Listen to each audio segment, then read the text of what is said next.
If you see a guy traveling on Vietnam streets, gripping the back of a motorbike or a buffalo, while speaking non-stop into a camera attached to his helmet, that's probably American food vlogger Sonny Side, filming for his YouTube channel, Best Ever Food Review Show. Best Ever Food Review Show. Best Ever Food Review Show is dedicated to exploring the unique foods of each place, with a fresh point of view and a punchy delivery, while encouraging empathy and understanding of other cultures.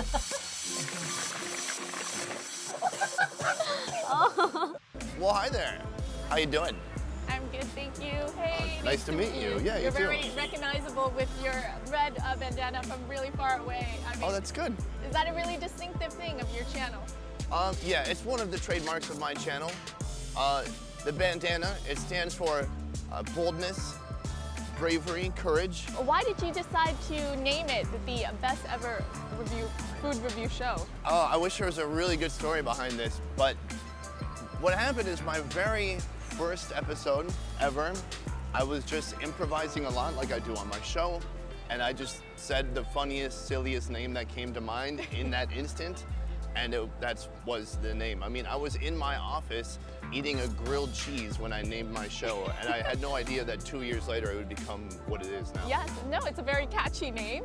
People immediately, become very curious because it's the Best Ever Food Review Show. They seem like they would be missing out on something. Yeah, exactly. We were going to name it Okayest Ever, but Best Ever was a good choice. Exactly. And I'd love to learn more about your story. So if it's possible, can I invite you to coffee?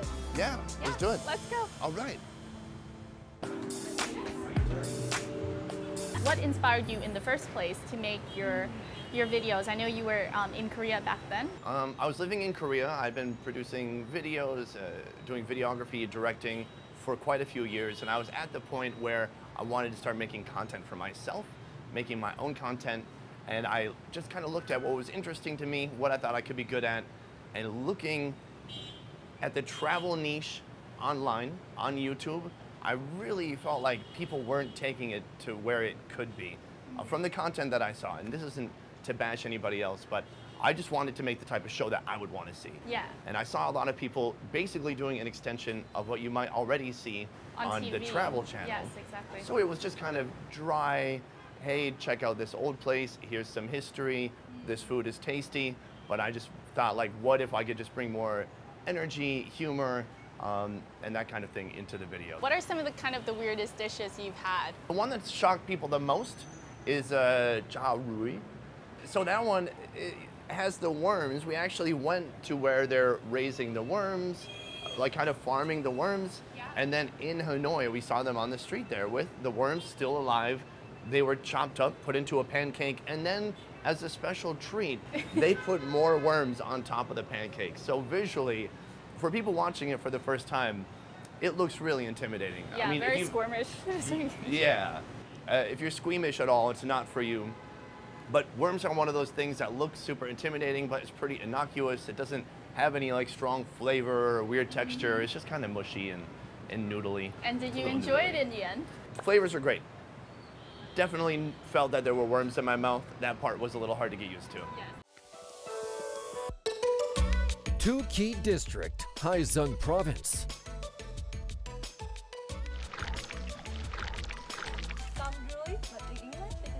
Welcome to our exclusive behind the scenes with Team Sonny Side. The team that produces Sonny's videos consists of a producer, a videographer, Sonny, and a Vietnamese host. As a videographer and producer, Sonny pays extra attention to the details of each shoot and discusses ideas with his teammates before filming. Can you give me 5 more minutes? Sonny on screen is quirky and spontaneous, but when it comes to work, he's a perfectionist. He'll even take part in filming the scenes he's not in, or do a scene over and over many times until it's perfect. Em rất là thích cái cách làm việc của Sonny, tại vì nó không có theo một cái khuôn khổ, cũng không có theo một cái bài vở gì hết. Tức là mình có tất cả những gì thì mình làm hết sức, mình làm hết mình thôi. Thì đó cũng là cách làm việc của em. Em cảm thấy Sonny là một người cũng khá là nghiêm túc trong công việc, nhưng mà cũng rất là khó kiếm được một người có một cái cách làm việc thoải mái. Even though every detail is prepared for a smooth shooting, the show is not scripted. Sonny's lines, reactions, his sense of humor, his curiosity, enthusiasm, and eagerness to learn about Vietnamese culture are all genuine. Real fresh. I thought this would be like a little bit of worm mixed with pork. It's a little bit of pork mixed with worm. Wowzer. That. Không có thích ai nói trước về cái điều gì đó, cái mà chuẩn bị mình làm thì bạn đó sẽ giống như là tự nhiên hết, hoàn toàn. Bạn sẽ đến nơi, bạn sẽ trải nghiệm thực tế luôn. Thì tức là những cái thước phim mà các bạn thấy ở trên chương trình của Sonny Side đó, thì đó là những cái thước phim thật. Và cái cảm xúc, cái lời nói và những cái vui tính đó là đều thật hết. Nó không có giả. And inside the house, his mom is making the Sonny's love for Vietnam can be seen in videos. He can go to the farthest places in Vietnam just to try the most unique local dishes. Anyone can feel this love when they meet Sonny. What brought you originally to Asia, to Korea? I mean, you've been in Asia now for around 10 years. I still feel oddly self-conscious about some aspects of my 20s. I really felt like I was kind of a loser in my 20s. And the reason I want to talk about it now is because I know that 20s is a time of struggle for a lot of probably people. most people. Yes.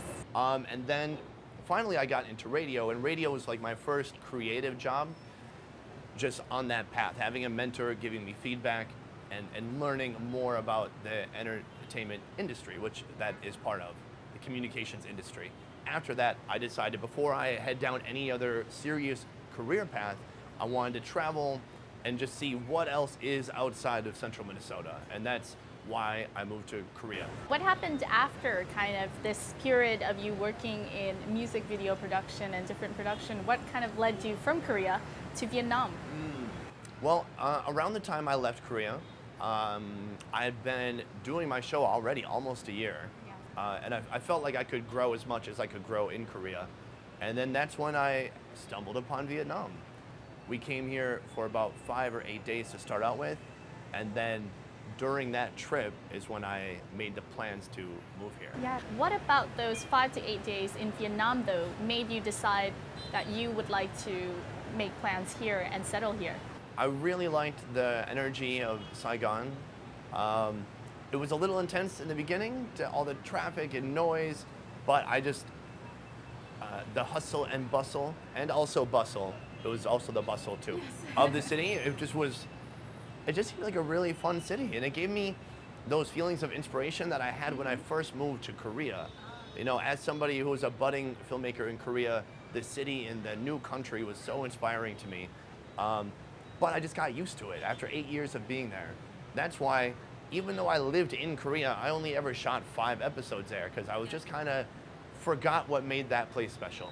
And so coming to Vietnam, it was just new inspirations, new sights, new smells, new just tons of stuff to see, noises, all this cacophony of sensory input that was just new, exciting, and interesting. Now, we spent the whole show talking about food. I'm excited to go out there and try some food, and Sonny will be my companion. So where are we going, Sonny? All right, well, there's a street food market. They have a ton of stuff to choose from. I've heard, I haven't been there yet, but why don't we go there together and see what we can find? Exciting, let's go. Let's go. Yes.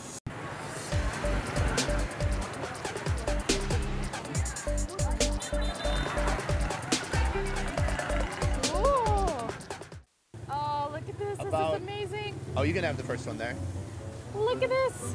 15 to 20,000, about $1, a little bit less than $1. How beautiful. And that is a feast. Not only a feast for the eyes, also you can in your mouth. Oh, that's a perfect bite. Okay, you grab one too. Okay. Because we have to kind of go at the same time. All right, we have to make it. People want to see you eat in unison. It's very awkward if you're just eating alone or someone watching ready? you. I'm This ready. is Let's a do huge this. bite. I don't know if I could. Okay. You got it. Believe in yourself. Here we go. Oh, I dropped.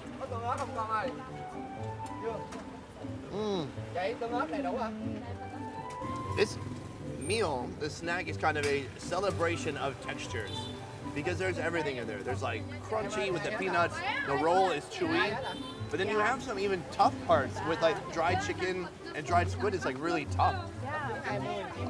So it's just an awesome mix. And then the papaya is its own snappy crunchiness to it. It's so good. So lovely. The little bit of spiciness also adds a kick to it.